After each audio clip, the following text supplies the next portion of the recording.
we live in this, fake IG world that everything, you just see this, everything is so perfect, and they don't realize it's all filtered and cut and paste, and, we have unbuilt, unspoken expectations. What's her name? They just came 2 years ago, and they already built a house. And they already got a car. And we're still living in the basement. So now you put pressure on yourself financially. And because he's not doing it, he's not a man. Look at him, the other one's husband is providing, he built a house. You're not a man enough. You can't even take care of your wife. So she wants a divorce. No, because she's doing the most that he can. But it's not enough because of the environment that she finds herself in. So you have to be careful the friends around you. Because your friends can either make or break your own marriage without you even knowing it. Yes.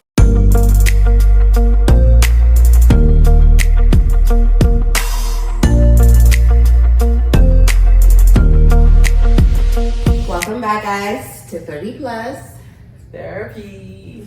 We have our first and most amazing guest, Miss Dee. Would you like to introduce yourself to our followers? For sure. First of all, I'm the plus of the 30. That's a good one. That's a good one. So, yes, the plus and the plus and the plus. I mean, it doesn't look though. You don't look No, bless. The gray hair is just, aesthetic. Wisdom. Okay, I'm Miss D, Pastor D, also Mama Dee of Ruth's House and Society in Calgary, Alberta here. I'm a proud mom of 5 amazing, talented kids. I'm praying for marriages and babies. So. I love that. 5 kids. 5, and they're actually all beautiful. Just take your flowers, because I have one. I think I don't know. I don't know how you get it. 5 kids. Wow. How many boys? How many girls? 2 boys and 3 girls. Oh wow. Yes. Family of 7. I'm saying I love that. I didn't know. So. You didn't know. You know them all. I know. That's what I'm saying. I didn't know. Thank you for joining us. With this whole situation, I can only imagine a lot of things that you've gone through in the city. You know what I mean? Abuse isn't always loud or obvious. Sometimes it's the way that someone controls you, or isolates you, or slowly just breaks you down emotionally. So today, we're talking about some really heavy shit. Heavy. Behaviorals in a relationship that can come into domestic violence and or other words. So we have Pastor D from Ruth's House talking to us about everything. So what is Ruth's House for you? Thank you so much for having me, ladies. Ruth House is an emergency shelter for African women and their children that are fleeing domestic violence, family violence, emotional violence, abuse, spiritual abuse, whatever form of abuse. And they just need a safe place that they can stay and get the help and support that they need to get back on their feet. Wow, that's amazing. Yes. So what inspired you actually to create Ruth's House? Did you see there was a gap in the African community here in Canada that you thought, you know what, this needs to be, there has to be something like this that people can actually go to find support? Definitely, first and foremost, I myself come from a lived experience. Before I got married, I was in an abusive relationship, and I ended up in a domestic shelter for 6 months. In Canada? In London. In London. I'm from South London. She's from South London. That's where the accent is coming from. You got a British person right here. So we got it. And so before I got married, I was in a relationship that led into abuse and then led to identity change and starting life all over again. And then coming to Canada, I've been always preaching against abuse with women. I do a lot of mentorship with young women, and so I always hear about some of the challenges they're going through in relationships, and I'm always trying to work with them. But then during the pandemic, and there was a lot going on in the community, in the lockdown especially, and that had a lot of people staying home in abusive relationships. Because nowhere else to go. Exactly. Nowhere else. Because you're living in your house with your partner 24/7, seeing each other's faces like exactly. Where else can I go? And that's where your perpetrator is here. And you're living with a monster. You're living with you're living with someone that could almost kill you. And so I really thought, we need to do something about it. So during the pandemic, there was a lot going on with the lockdown. A lot of women being stuck at home in dangerous situations. So I started speaking out because people were reaching out to me. So I started a podcast really on I Choose Me Over Abuse. I love that.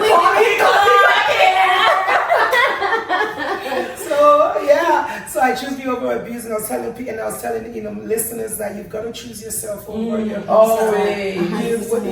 If you allow someone to abuse you, you're choosing them over you. So choose yourself and make sure so that you can live. And then people were reaching out for help, and so I didn't have anywhere to put them. I would put them in an Airbnb. Oh wow! My husband and I would go out in the middle of the night, go rescue a woman, place her in a hotel. You were in like forefront. in woman supporting woman. Listen, you guys listening?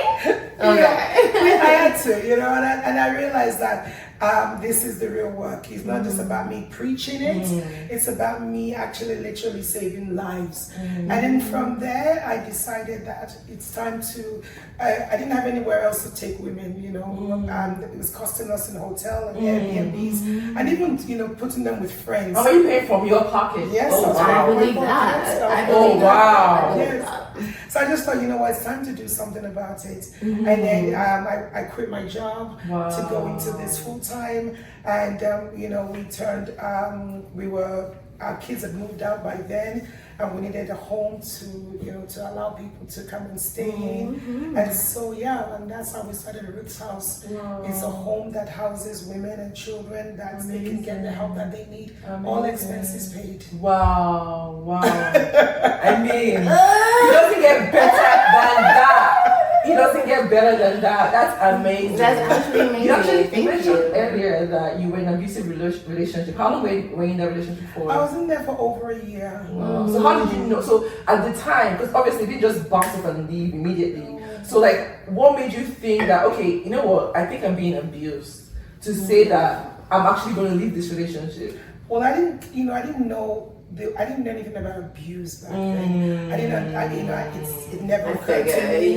We don't know. It's not something that we talk about. Yeah. But I ended up in the hospital one New Year's Day, broken and bruised, and the police asked me what I wanted to do. I said I didn't want to go back.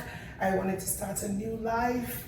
And and they took me straight into a shelter, and that's really when I realized that I've been in an abusive relationship. Wow. So when he beat you to the point that you were hospitalized, that wasn't the first time, obviously. No, but it was more emotional and control. Because the first time you were not thinking, because sometimes some people will actually say, if it's not, she was gonna leave. But I feel like it's not that easy. It's not that easy. Mentally, psychologically, because you're thinking this is probably there's nothing better outside of this person. There isn't, because I grew up on the streets. Oh, so you've been there. So when you're coming from the streets, and your streets becomes your home and your family, and chosen family. And so I met.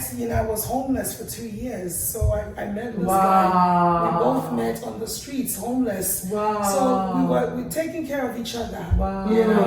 We were just looking out for, all of us looked out for each other. As you should. That's what you do. That's what you have to do. You mistake abuse for love because you don't know. You don't know better. You don't think there's anything better. And because they also say they love you, they take care of you, and that to you is like, okay, as long as they're taking care of you. I'm not there yet. You did it. Not there yet. That's how we started. Yes. Wow, amazing. And a lot of people don't realize when they're in abusive relationships, relationship. They will tell you, why don't you just leave? Like, it's easy No. for you to watch a TV Yes. and say, leave until Yes. you You don't know what's you know, inside. Yes. you're not there. Yeah. You're not Emotion, yeah. Emotional Manipulation. connection. Ooh. Exactly. The fact that you're also thinking, I don't have anywhere else to go. And because we're also homeless. You're homeless. So where the hell are you actually going to go? Except for this guy's place, like, and it's between you take it. I commend you. I commend you for actually leaving when you left. I didn't have a choice. I was in the hospital. And I wasn't going to go back. I said, I looked to you for that. I made up my mind. I said, I think, you know what? I want to live. You chose yourself. I chose myself. Yeah. And As you that's should. where I came from. As you I just should. started New Year's Day. I wanted to live. I wanted to start a whole new life. And they took me, and you know, I changed my name and changed my identity, and I came out a new person. Amazing. That's amazing. 6 months later. But this was in the UK. This was in the UK. Okay, so now you're here. Yeah. Now I'm going to ask you a very interesting question. So how do you think, like, living your life from Nigeria to the UK to Canada, how do you think that would be some type of a gap with actually understanding each other and then domestic violence and all these things? So, like, do you think there's a gap from, like, the cultural now to here? Different cultures. Different cultures. Yeah, I didn't live in Nigeria. I left Nigeria when I was a child, when I was a baby. So I grew lifetime up, ago. yeah, so I grew up in London. I spent all of my childhood, teenager, in London, and then coming here to raise my family. My husband and I came here when our kids were very young, and and in working with the predominantly Nigerian community, I see a lot of gaps. I see a lot of misunderstandings, and I see a lot of cultural influence. I mean, I work with a lot of young couples, and one thing I will tell you is that new immigrants that come to Canada from Nigeria within 5 years, they're going to end up divorced. Young It's a whole different ballgame. Yeah, and these are couples that have been married for less than 5 years. These are couples that have young This is a babies. fact. Yeah. That have young babies. All of us know friends that have gone through divorce since they've been in Canada. All of us. Why is that?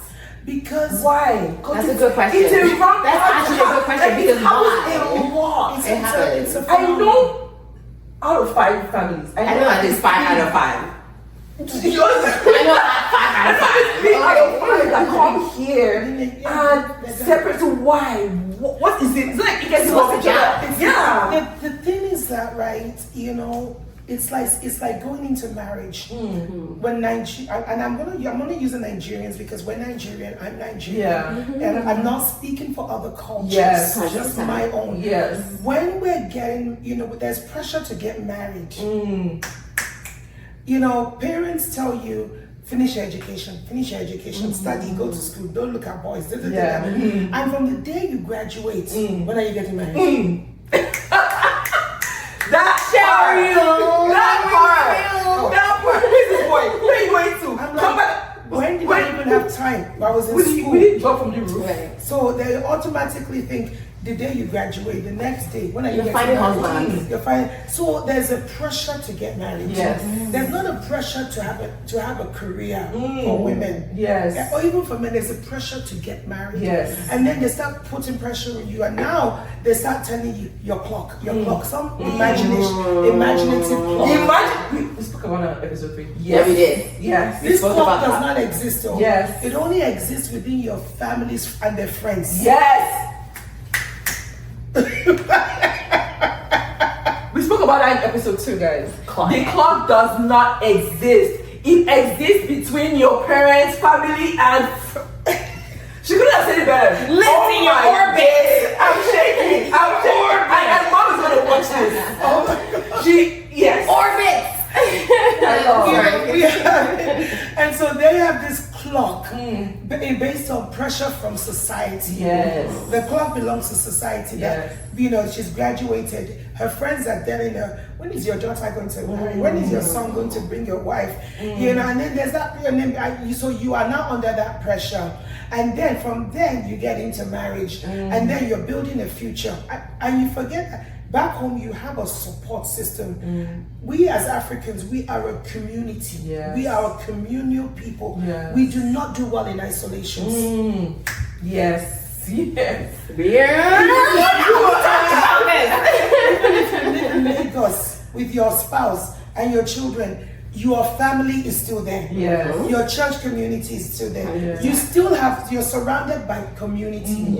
So now you're coming to Canada and you're working hard. We want a better life. We want to go and, the grass is greener in Canada. Everything is going to be better in Canada. There's security. You're thinking about all of the physical stuff. Yes. But you do not prepare for the emotional changes, the psychological changes, the environmental changes. All you're preparing for is like, once we get there, everything will just work out. Our life will change. From the day I land at the airport, everything will take will be just 360-degree turn. And it's never that. And it's never that. So It's you never don't that. prepare for that cultural shift. Yes. That's, even just the environmental shift, the weather. And then people come here, they come here as couples, and immediately they enter into isolation. Yes. They enter into financial challenges. They enter into, career challenges. They can't get a job in their careers. They don't have money. They're staying with four friends. So many things, which now puts pressure on them. Pressure that they've never experienced back home. Yes. But that also now weighs on the relationship. And because as you were preparing for marriage and going for premarital counseling and classes and all of that, people did not go for pre-relocation classes. I didn't think like that. You think there isn't. We're gonna get into that. We're gonna get into it. So to prepare you for life in Canada, and so they get here and they think, you carry that mindset. This is how I deal. I've been dealing with things. And you continue on that path. You can't. You can't be shouting because you can shout at your house girl back home on the driver, or where you can scream and shout abuse at each other. And it goes, and you think you can continue that. It does not work on this side of the world. Shouting at your helps back home is probably one of the ways we release our own stress too. That we don't realize. Yes. And that when there's no one to shout at, you shout at your partner. Because it's easy. You're fighting all the time. And things that you didn't even realize, as simple as who's going to take the child to school. You had a driver, nanny, all those things. As simple things like cleaning the house. You had house girls. You had, even if you didn't, you had a way of coping back home. So now both of you are working full time. One is working day shift, one is working night shift. You have a child. I want to sleep. You also want to sleep. Both of you, everything is just a mess and you're struggling. And rather than working together, they're working apart. They're taking it out on each other. And that's really where a lot of the physical abuse. With that being said, so what are some of the unique challenges you would say Africans family face in their household regarding domestic violence? One of the things that they face is gender roles, role reversals. It's easy for a woman to get a job here faster than a man. You think so? Yeah. It's easier. Why do you say that? Because a woman can do anything. She can adapt into any role. A woman can do anything. She can, adaptation is right. a woman can't do anything. Sorry. She's bad. A woman can adapt faster than a man can. While she's typically a man wants to focus on his career to be able to provide for his family, because back home he was an engineer, was a manager, was whatever it is. So he's hoping that he can continue that path here. And back home, most of the wives were not working. They were managing the home, doing business, doing whatever it is to support the breadwinner back home. But then you get here now, the guy is finding it hard to get a job in his field. He needs to go and recertify. He needs to make a lot of adjustments. So in order while he's trying to figure that out, she quickly gets a job, healthcare. She quickly gets a job doing cleaning, doing whatever, hair, whatever it is, to support the household. Do you need a tissue? And while she's doing that, she's expecting him to support her. Yes. I've been gone all day. You know, at least all you can do is cook, clean the house, take care of the baby. But I don't clean the house back home. It's all when I come because I don't have a job, so I'm gonna come and start washing dishes. But you know, It's like a whole thing. It's a whole thing. But the woman has already adopted with healthcare, and healthcare now. We're never talking about top tier. Healthcare could be any. It could be changing over people's diaper. She has also adapted in a way that she's not also used to. So it should be both ways. She should also adapt and change diaper. It's not that easy. It's not easy. But the woman has already adapted. The woman can adapt quicker because she is in that support. The man should also learn to adapt quicker. But we can't. But they can't. You should go for therapy. You should go to therapy. Because We should all go to therapy. Actually, why do I all need therapy? Why do I gather? Because I'm a woman and I adapt quicker. Yes, I've taken that. So one of the it's things just you have to natural, find is you have to understand is a lot of the things you didn't have to deal with back home and our upbringing.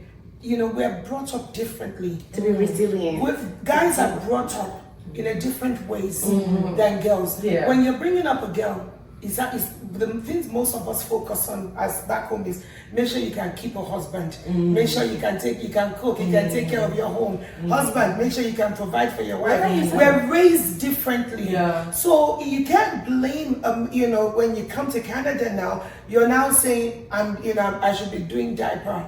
It's not everybody's at different levels and it takes you know, the adjustments, processing for people is different. There are some guys that even before they came to Canada, they were doing that back home. Let's not forget the unspoken husbands. But they were. But if they talk about it, they will be laughed at. Yes. Why are you changing diaper? You're a man. We love you. You're a man. Why are you changing diaper?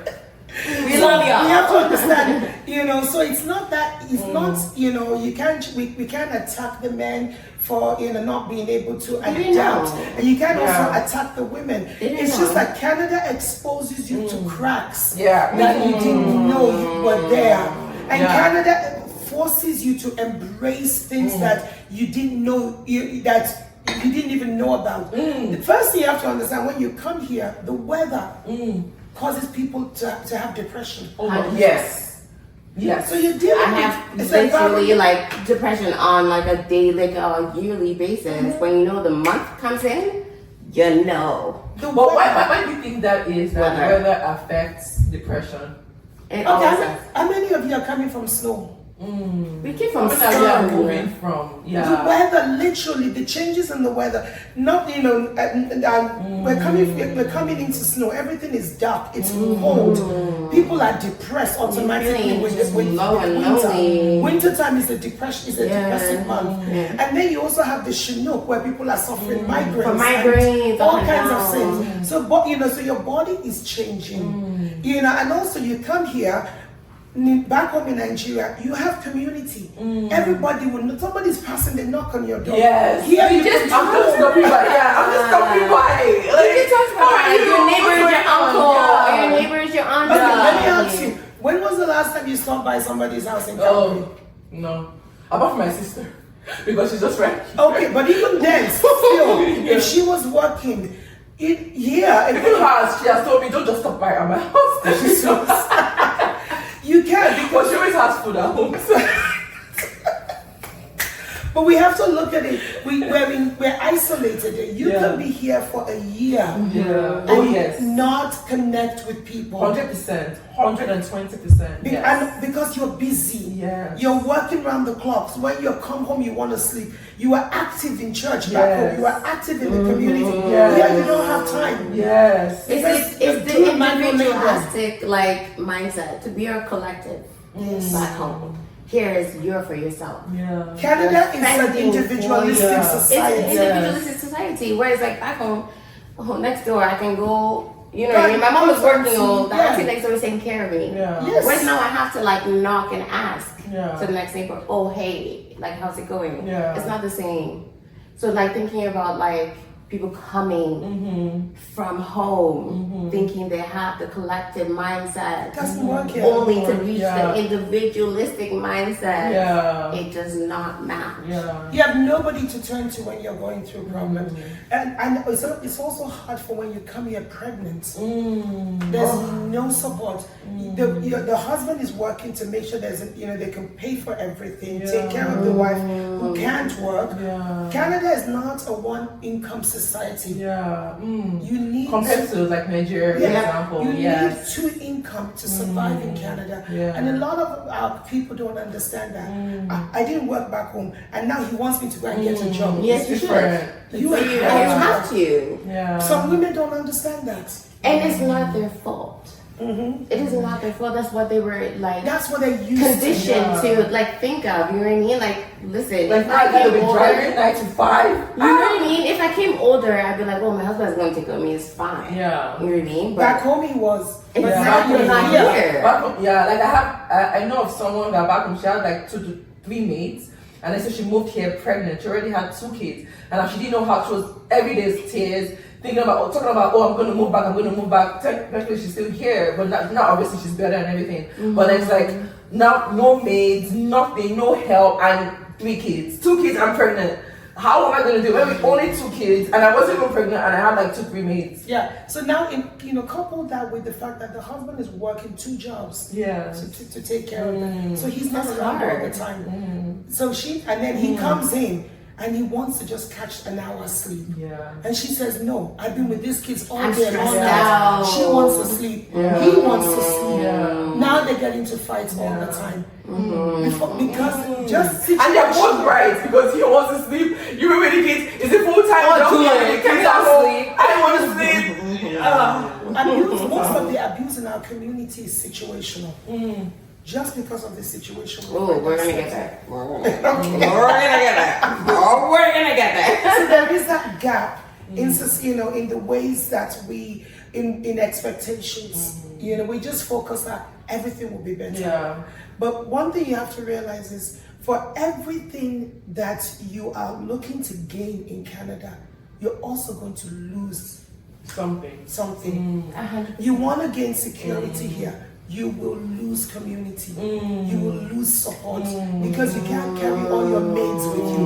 You cannot carry the driver with you. Did you guys speak about the last episode? Oh yeah. You can't carry people with you if you don't want to be carried. So there has to be a trade-off.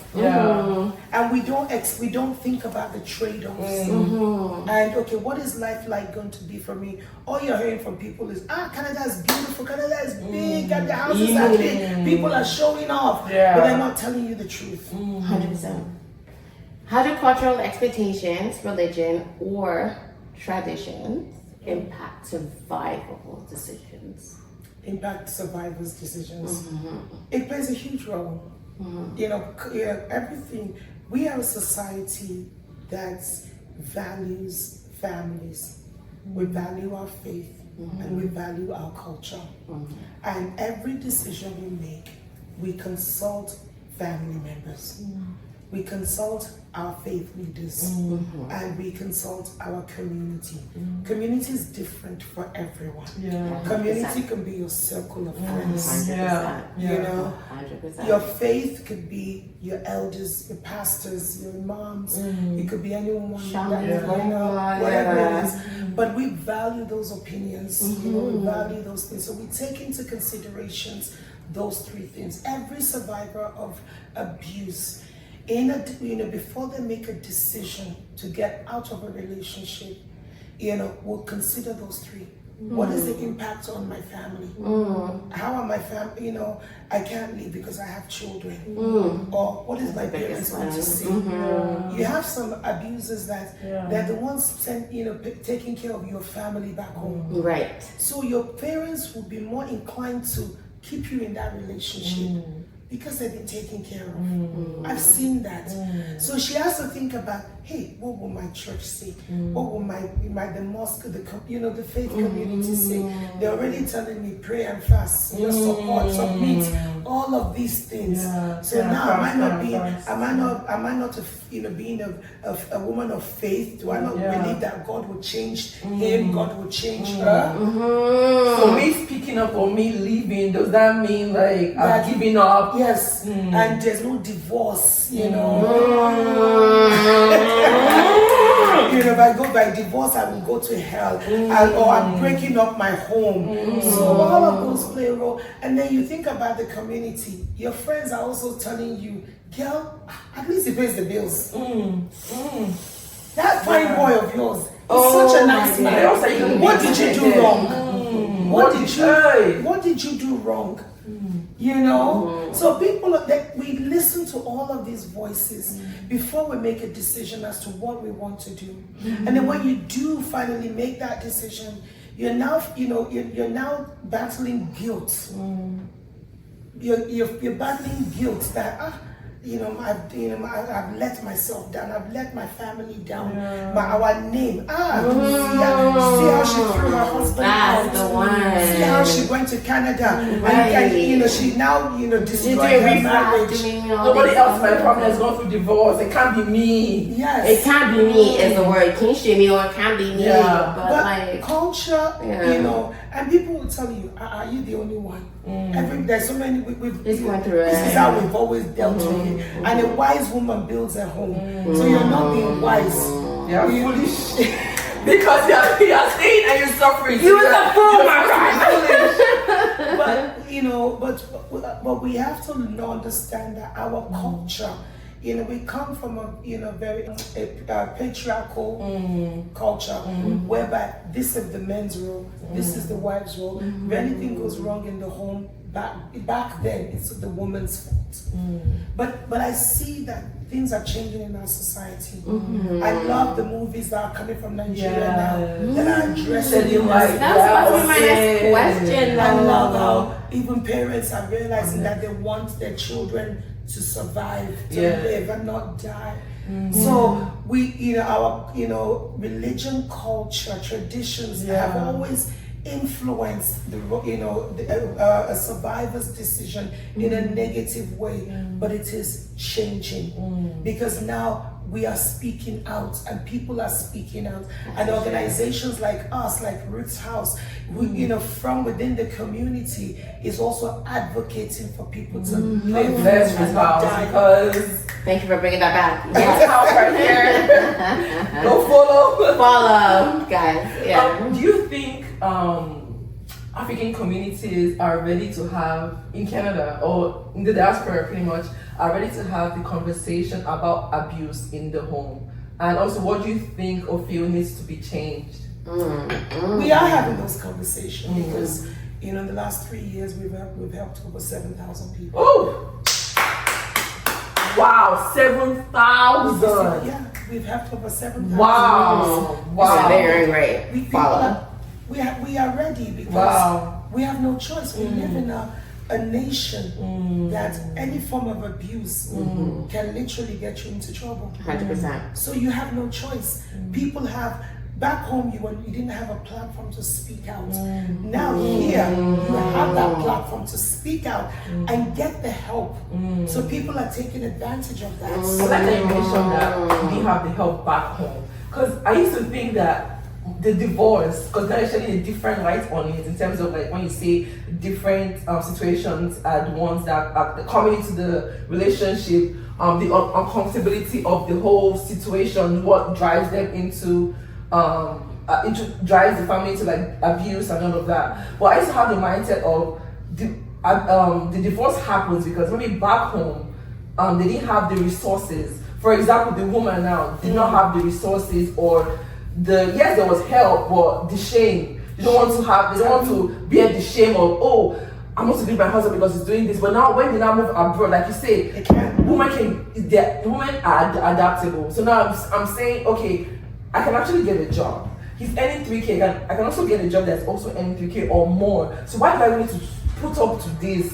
Why do I have to put up with this? Like, I can be my own self, I can do this, I can do that, and I can also leave my husband, and he also still pay child support. So why do I have to be here? Do you think that's also a fact that actually get people to get separated from their partners? There are two factors. There are those that are being abused and they do need to get out. They do need to get out of their lives. And Canada, affords them that, the platform and the support to be able to get out. They've been battling abuse from back home for years. No help, no support. They've been sent back home. She left, she ran to her parents' house. Her parents said, go back to your husband's house. She went to the pastor. The pastor said, let's just keep praying and believing God. Just submit, don't upset him. She went to her friends. Her friends say, please don't come to my house. So I don't want to be a part of this. You understand? She didn't have that place, but here everybody has rights. Even a dog has rights. Dog has rights more than humans. Dog has rights more than humans. Okay, we're paying taxes. They're talking about paying taxes, Okay, anyways, but then the other side is there are those that are now taking advantage of the system, and they believe that just because they can get away with things, they can now just abuse their husbands and go after him. There's a lot of females in your life that are doing that. You know what? You're better off as a single woman. Why do you have to put up with that crap? It's a useless man. It's not working. I bet just come, and they think that they can do bad all by themselves. They think they can survive all by themselves. You don't need. There are some women that are telling them, listen, if he's not helping you in the house, leave him. But you know what's happening inside the house. Yeah. That's the men that actually being, when you talk too much to your girlfriend, anything that she does not like that you are doing in your home, she will tell you to leave. That part. And then you have those same girls are the ones that are now taking over your homes. Right. We don't want that. Yeah. So there are women, yes, you can go after a man to pay child support. You can go after a man to pay child support. You can do all of these things. But at the end of the day, the children suffers. The children suffer. I was gonna get into that, but the children suffer most. So many people are also crying wolf. For over every little thing, because he plays. Those are the ones that are spoiling for other women. That actually means something. Because now the police aren't even paying attention to you. Because there's too many people calling. And I'm a woman. They're gonna have my side anyway. Exactly. That's not that. If I say you hit me, you're sleeping in jail. It's not even hitting. It's not even that. It's emotional. Like the emotional. You can get charged for verbal abuse. Yeah. You can get charged for 100%. You can get charged for spiritual abuse. Stopping somebody from practicing their religion. Exactly. That's spiritual abuse. In Canada, you can get charged. Yes, if you keep calling somebody a name, you stupid, you dog, you these things, that's verbal abuse. You can't get charged for that. Emotional abuse. He's just making me depressed. He's gaslighting me. She's doing these things. I know. So you can literally get someone charged for that. And there's no need for proof. That's a stress. So every little thing, people are calling police. I have a client that she took the car keys. The husband called the police, and then she blocked him. He blocked her from leaving the house. She called the police. They were just stupid little things. And I'm like, you guys go do that. It's the police work. The police might be standing there like, why am I here? Why am I here? They told them. You need to figure this out within you guys each other. Good. So we take advantage of the system as well. There are couples taking advantage of the system for their own benefits and crying abuse. I do agree. I do agree. So I have one. I feel like we both had this question, but as a minister, did you want me to say now? That's fine. Okay. Loud and clear. As a minister, yes. Do you hold space for both faith and hard conversation of abuse and trauma? Oh, of course. My job is to work alongside churches to educate them and provide resources for them to handle domestic violence. Because ministers have the greatest influence over people. Remember I talked earlier on about we value faith. If a police officer or somebody in a profession tells you to, leave, and your minister tells you stay, guess who you're going to listen to? Minister. Because we hold ministers in high reference, 100%.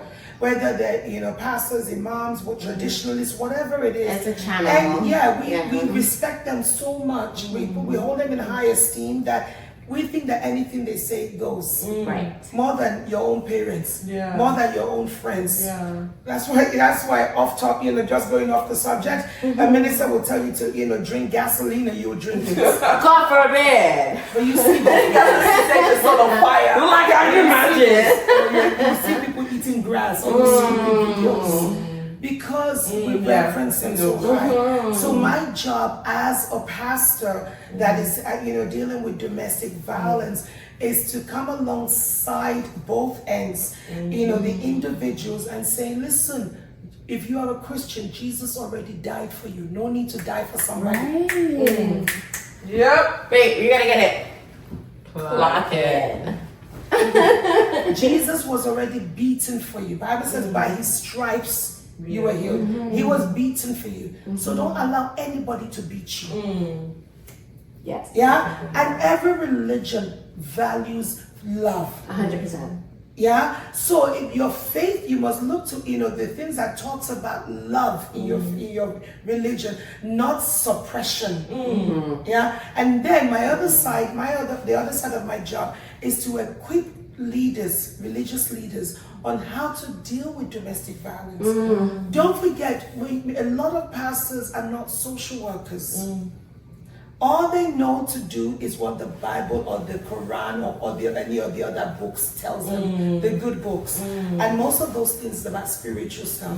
So you're coming and you're telling me, my partner beat me. They're going to look for something that to make sense. Take it and pray for your partner. So now with that, I say that social workers actually, they're experienced in that aspect. Social workers, pastors, every religious leaders need to work with the social workers, the social services, in the social services, professionals, so that when somebody's coming to them for help, they have that ministry in their church, in their mosque, in their community, that as they are praying, these ones are taking care of them physically. That's what we do. So when you come to Ruth's house, you are getting both sides. You're getting me as a pastor for the Christians that's going through the word of God and telling you that, listen, sweetie, you are worth much more than this. And anyone that lays hands on you is telling you that the blood of Jesus is null and void. You understand? And at the same time, it's my job to make sure that you have a safe place to stay. So leave that house, come and stay with us, get the help that you need.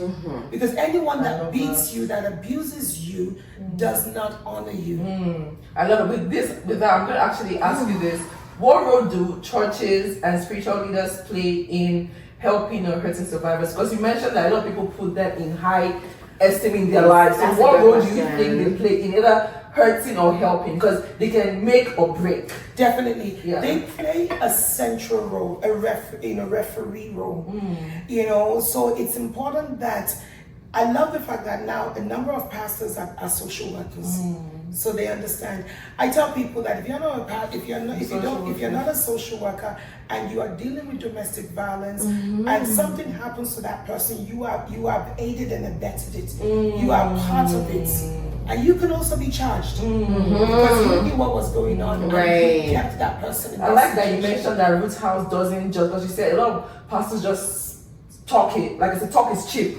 but you guys actually You're going help and deep-rooted. then you put them into a place to actually live. So you're talking and you're actually doing the work, which is amazing. And but the good thing is that a lot of the churches now recognize the need, and most of our sponsors and partners are the churches. Nice. Most of our referrals are from churches. Nice. So churches are recognizing that. But they have to do more work. That they have to do more, and they are not social workers. They're not authorities in this area. So now we're all working together to provide support for the families.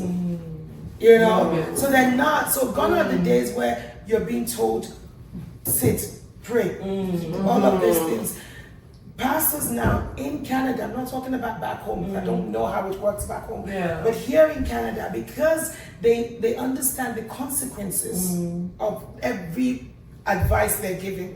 100%. So now they're working alongside professions like us to say we have this person. You know, they'll say go to Ruth's house. And we work together with the church, because that person values the church, with us, and also with their families back home. I love that. So that they're not hearing a different thing from back home, to make sure that they are protected. From the whole love.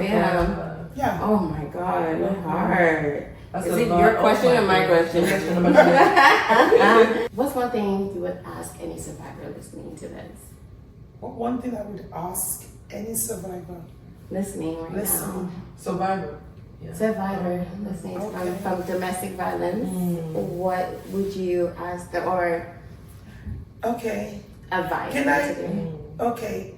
Maybe I can change the question a little bit. Okay, yeah, go ahead. I would say, what question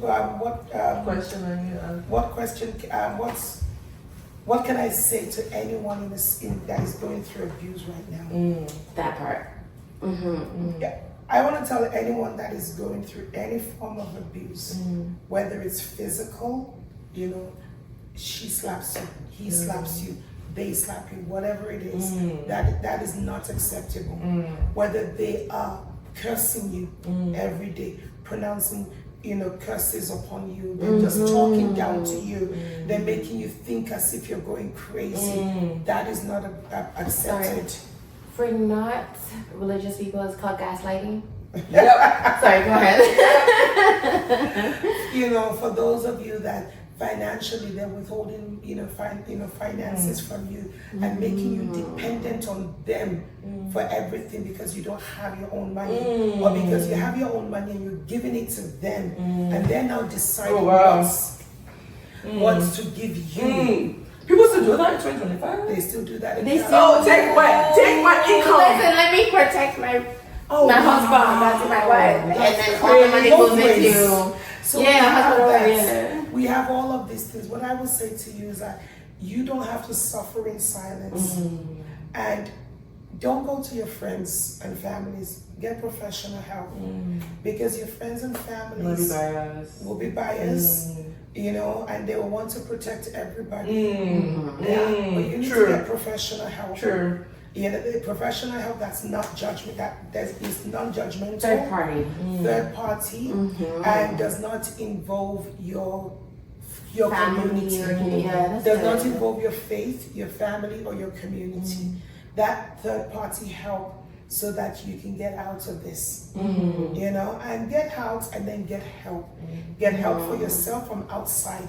Get help for your partner, because we've seen a lot of people come back together, you know, because they know it's situational. She was never like this back home. He was not like this back home. The situation they found themselves in, you know, afforded this thing. So we've helped people even get back together, working with them, helping them, you know. So it's important. It doesn't always end up bad. Sometimes it's miscommunication, sometimes it's just at the beginning of this, of the abuse. We can nip it in the bud. We can support him. You know, we can support her. We have a shelter for African men. Wow. You know, Mandela House. You just did the Mandela House just like last week. Mandela House is the first shelter for men only in Western Canada. Wow. Woo! You know, and it's amazing. Our men, if you're fighting at home all the time, So Mandela House is separate from the Ruth's house? Yes. This is Mandela House, guys. Yes. And Mandela House is a place for the men to get out of the home and come to stay with us. So for things to cool down.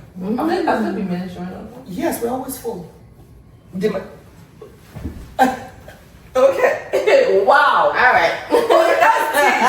That's it right there. Wow. So with this men though, is it more of like verbal abuse as to No, physical? when the man has been, it's for men that have been removed by the police from the home Because of the violence, or men that are fighting with their wives and they need to get out before it escalates into something else. All they do like is help just me fighting. before, I don't want to take a touch deep her. breath. I don't want the police. that. I love that men are actually taking the initiative to actually Not a lot of them work on themselves. Yeah. Really, We have the men that refer themselves. We have the wives that refer their husbands. Wow. We just need that space. And again, we don't want to involve our community. We just need some It's help them. with it. It's just that. Yes. You mentioned the third party earlier, right? So what are the first steps someone can take if they suspect a friend or family member is in an unsafe situation? Like, what would you think? Okay, I know someone I know, a friend or family member is going through something like that. Yes. What can I advise them to? I think the first thing you have to tell your friend is, something's not right. I don't want to get involved, but I am your friend. Here's a number. Call Ruth's house. Okay. Don't, they're anonymous, they're confidential, they're not there to judge, they're non-judgmental. Call them, because I know that they can help you, and I just want to be your friend. I don't want to know what's going on, but I want to give you help. And also if you ever need a place to stay, my door is open. Without any Okay, question. so being willing to having that door opener, so I actually care. I'm not just speaking. Like you're showing up, you're showing not show up to fight her battle for her against Yes. her husband. Yes. You don't show up at her house and they start shouting on her husband. That's not your place. Sure. 100%. But show up for her to come to your house and just have time out Somebody to just and then lean. get her connected with an organization like us, so that we can now step in and you can be that friend, not the mediator. Because you want to be her friend, you don't want to be the one having to deal with her issues for her. You're not her therapist. Oh, that must have It is heavy. I've seen a lot of friends that it's just too much, and and they want to go and fight the husband on her behalf. Like, if you do that, and then what happens when they make up later? Did we not just?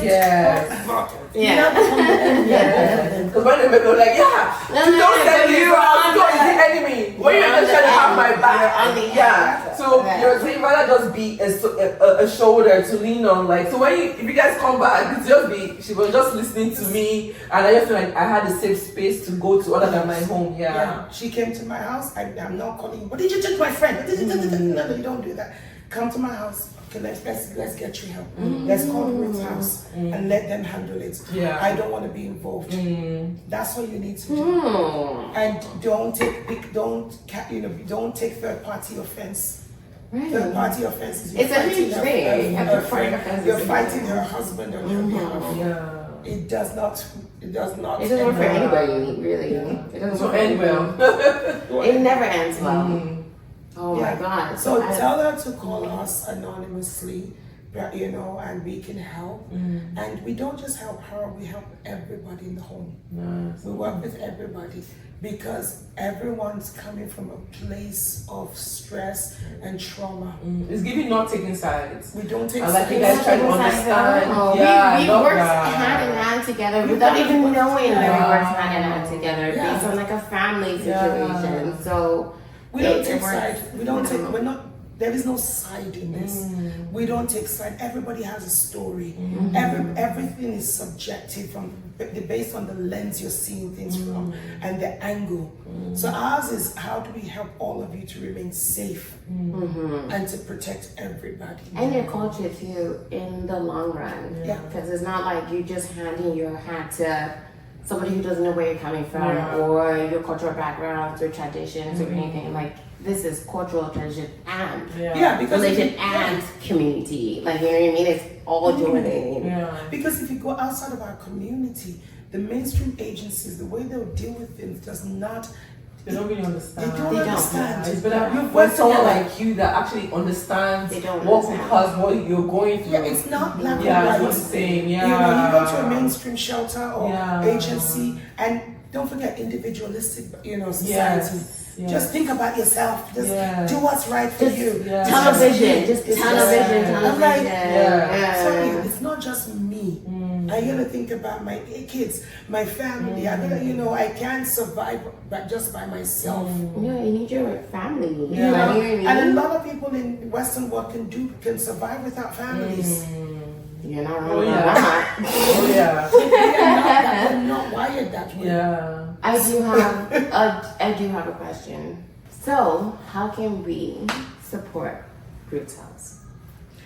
Advocacy, speaking out. We, as in therapy therapy. Yeah. Okay. Yeah. Sorry, as in 30 plus therapy. How can 30 plus therapy? Not us to go. Sorry. What do we have?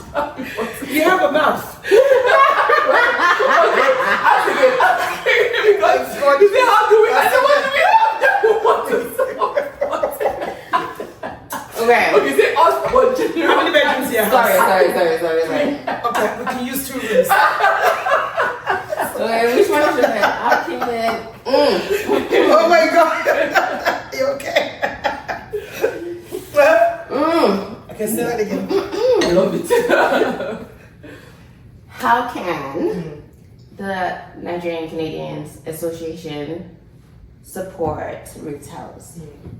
I think, we can have more conversations like this. I go on a lot of different platforms and I speak about this pandemic in our community. It is a pandemic and it's within the 30 plus community. It's in your community, your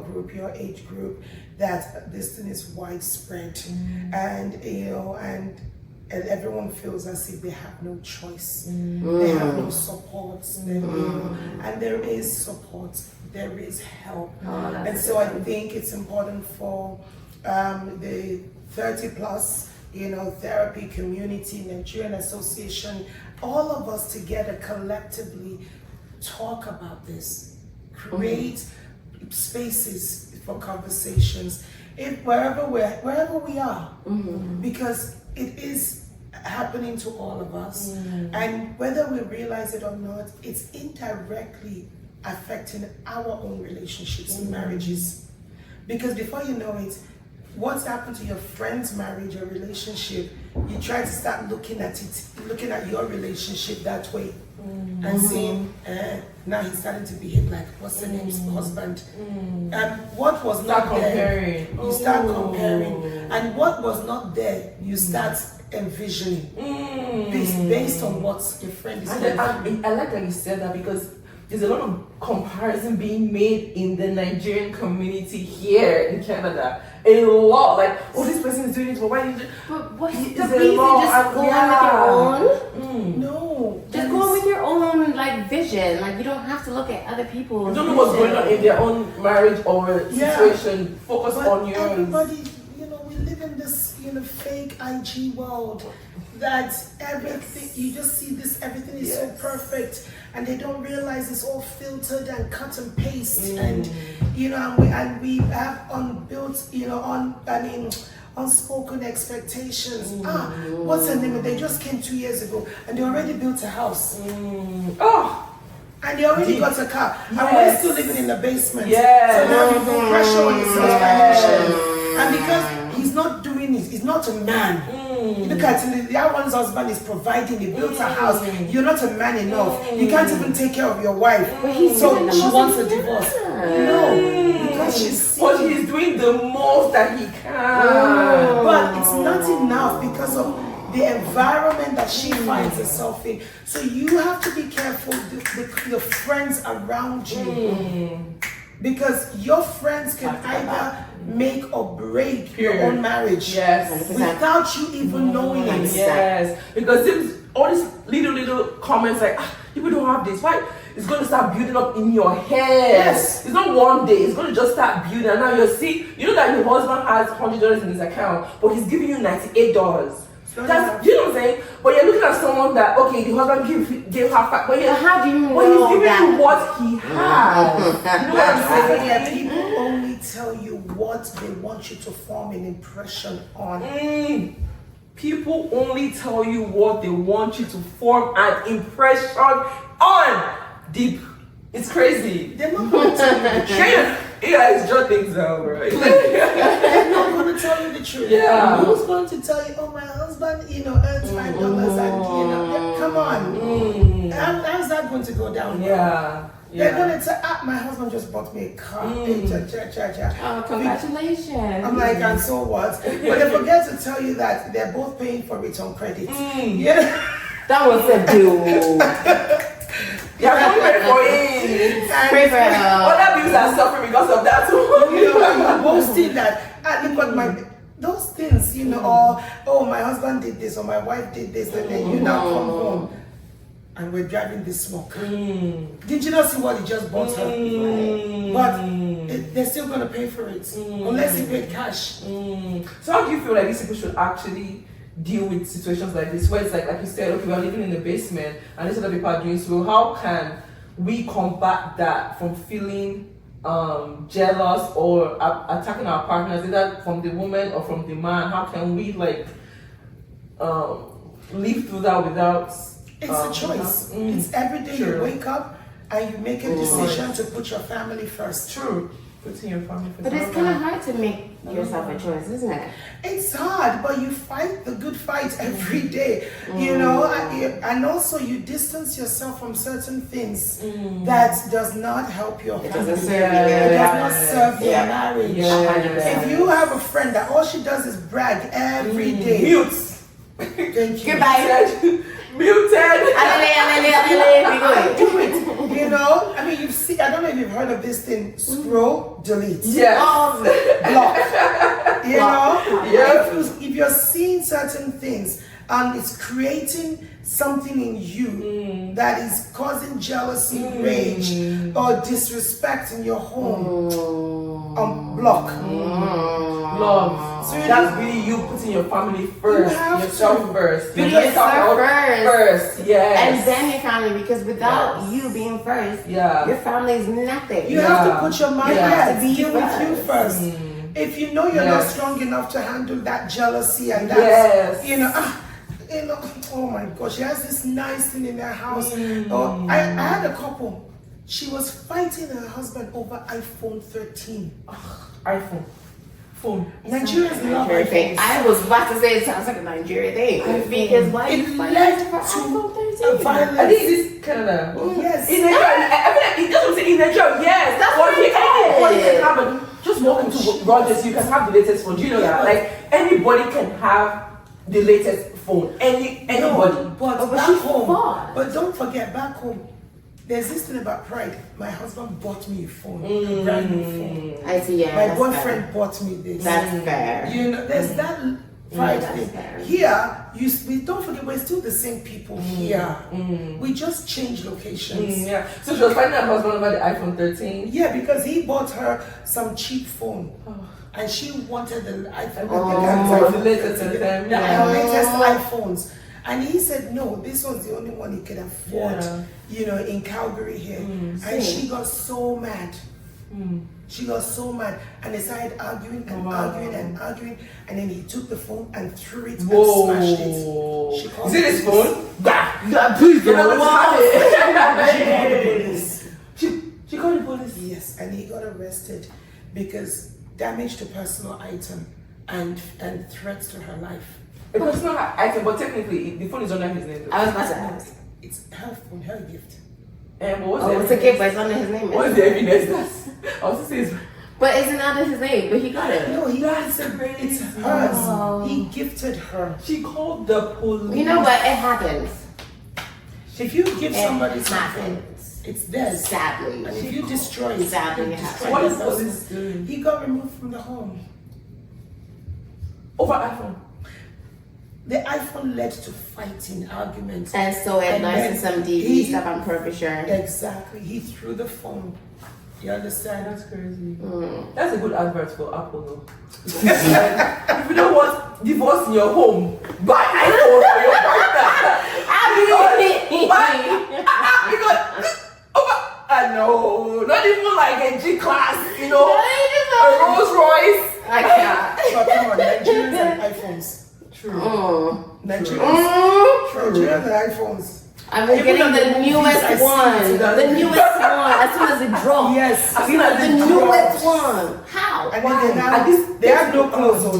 They live in a shack home, but they're carrying a phone. So how do you think that the broader Canadian Nigerian Association can do more for Roots House?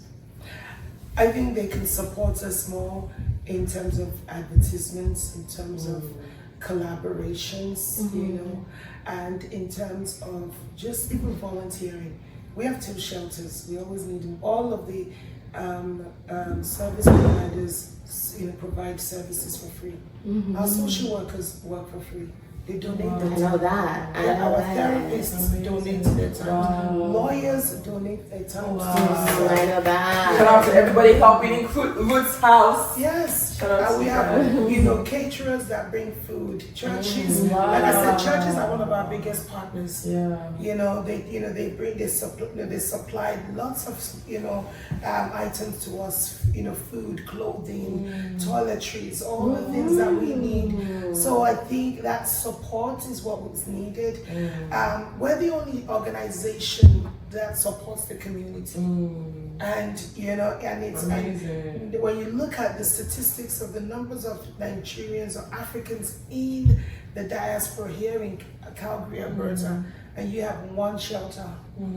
That's crazy. It's tough. It's a lot. One shelter Can you imagine? that actually understands what you're going through as an immigrant. Yeah, I'm listening. That's amazing. That's So crazy. we need, you know, as many service providers, services, you know, the people that can come and support us with whatever service. All our programs are delivered by, you know, by volunteers. You know, everything we do is volunteer driven.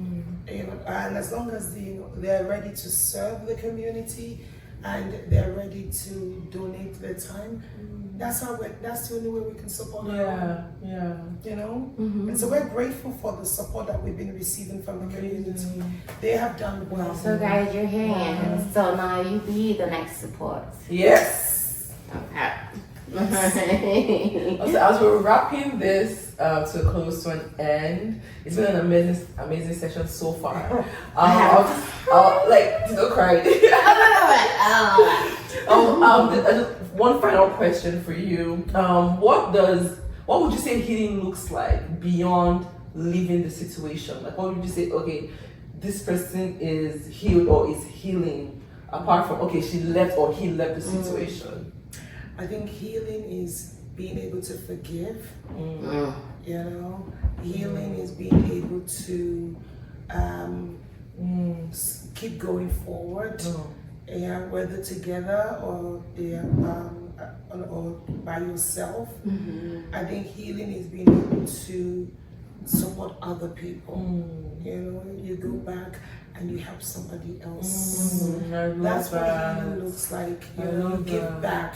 Healing really is, you know, without forgiveness, there's no healing. You gotta forgive yourself for putting yourself in that situation, and also forgive that person. Forgive yourself. Because a lot of people don't forgive, and you know, and when children are involved, you are tied for life. So even if you hate that person for the next 50, 60 years, as long as you both shall live, you're tied together because of that child. The child is going to graduation, wedding, baby. You know, that child's life is going to include the both of you. So you have to learn to forgive so you can move forward. You know, and also learn to forgive so you can move forward. It's hard to forgive, but I feel like you said, forgiving yourself comes with that. Forgiving yourself then gives you the freedom. venue to forgive others. Yeah. Because then it's a you problem at the end of the day. It is. Right? Everything is a you problem when you internalize it. So you have to forgive yourself first in order to forgive somebody else. That's hard. It's very hard. I had to learn to forgive myself. You see, the biggest thing that we deal with is that guilt, like, oh, that's, that self-condemnation. How stupid could you be? Why did you put yourself Why through did you that? put yourself Why did you there? let her do Yeah. that? Why did you let her do that? You condemn yourself, and and you don't give yourself grace. Like, listen, you were in love. Listen, you thought the good things about this relationship, and it didn't pan out. And yes, it took you a while to get. It took you a while to get there, but you got there in the end. So be kind to yourself. No, I wasted 2 years with this guy. I would have been It's not a I would have been a waste. millionaire. I would have been a celebrity. Oh my Can you goodness. imagine? Like, it's okay. Yeah. You just What happened was happy. supposed to happen. It was a learning journey. It's fine. But nothing in life is a waste. Or people say Yeah. I wasted 2 years in that relationship. Oh, I see there a lesson or a blessing. that relationship was a school for you you had to go through to be where you are now. Yeah. You said it was a school. It was a school. I You're wrote being schooled. my first book, my first autobiography when I turned 40. Wow. And I looked at and it was celebrating milestones, 40 years of great influence. Wow. And one of the 40 people that I thanked in that book was my abuser. Wow. Interesting. That's I I think was about to say a release. Is that a release? But you know what? I thanked him. I Wow. said, because if I hadn't have met him, if I hadn't have gone through where I've gone through, I wouldn't be the woman I am today. Yes. Doing this work. So I look back and said, thank you. Yes. Not it's and people think, are you crazy? I said, no, I had to go through that Yes. to get to where you are right now. Yes. We've all gone You through won't be many here things. helping thousands I of wouldn't. people. Ruth's house has been established for over 3 years, and over 3 years they've helped 7,000 families, guys. When I tell people that, my lived experience has taught me that if I can survive this is what your future looks like. Yes. You are still here going through the abuse, but look at me, Been there, done that. the future. Yes. So I am your future. Yes. Yeah. Yes. So if you can just, so. Leave it to me, and I get some wisdom for me, and all these things. And you will look back and say, thank you for that abuse, because it made me stronger. It made you stronger. It made you who you are today. Yes. And nothing is ever wasted in life. You take it. That's a good mindset to look alive. Like, Nothing's people- ever Yes. wasted. That's why people, Yes. when you see people so bitter for 20, 30 years, they're stuck in that bitterness of what happened to them. Stagnant. Yes. That's Stagnant. when It's life- your growth. It's just Oh, stagnant. Just yes. stagnant. There's nothing Yes. growing. all they talk about is what happened to them. What happened to me 5 years ago? If not for that, but yeah, I would have been. Stagnant. I would have been, Like you said, there's no yeah. growth. There's no growth. There's no growth. So you're just stagnant based on that. Yeah. So I would tell, and I would tell them, forgive, let go, and then just pay it forward. Yes. help Which is someone what I else. did. Yep. You know, In your life skill. Do it in your life skill. there's In a somebody large that needs to scale, hear yeah. your story. Don't just say, I just want to forget what happened to me in the past. Everything we've gone through is for somebody else's learning. Your life, your Including journey, yours, yeah. even journey of coming from Nigeria to Canada, somebody needs to know all the things you went through so that they don't make that same mistake. Yeah. So that they know how to avoid certain pitfalls. And this is why Ruth's house is here. Yes. Because you're coming from God knows where. We know where to take you. Yes. We know how to connect you to the certain places that need to be. Please, please, please, please, please, pay Yeah. attention. Get help. Yeah. Amazing. Take your flowers. You're an amazing human We've learned being. a lot. Like, so so many things. I didn't know so many things that I did not know personally was abuse. We just broken it down how you could be abused or being abused and don't even know, like don't even know what you're going through. But it's good that to know that here, like people in Canada right now in Alberta, if you're going through such, there's support. There's actual support for you. Like, it's amazing. You don't have to feel any type of way about it. Don't feel like anxious. Don't feel embarrassed or anything. We're here for you. Support by That's really what we're doing. Yeah, support by Ruth's house, again right here, and owned by someone that's actually gone through it. She has been through it and she's a survivor. She has 5 kids, guys, happily married with 5 amazing kids. So that's just amazing. Yeah, just That's get the into future. it. Yeah. That's the future. That is the future. Thank you guys for joining us. Thank you. We appreciate you and your time. Please send comments. Give us, all the things you wanted to. Make sure you follow Ruth's house. And we will be here for everything that you need to ask questions, if you have answers to it. Yeah, and if you're going through something, abuse or anything related to that, please don't hesitate to reach out to Ruth's house.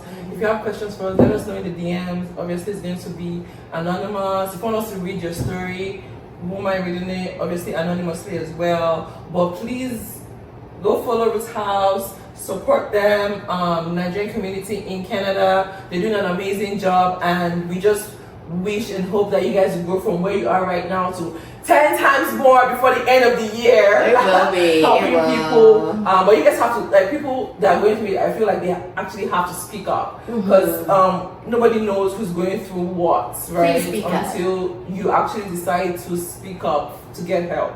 So yeah, please do that. Please speak up. Nobody's looking at you. Some people might be, but we're not looking at you a certain type of way. So please speak up and be honest. And hopefully we have the resources to help you. Yeah. Let's cheers. Cheers! Cheers.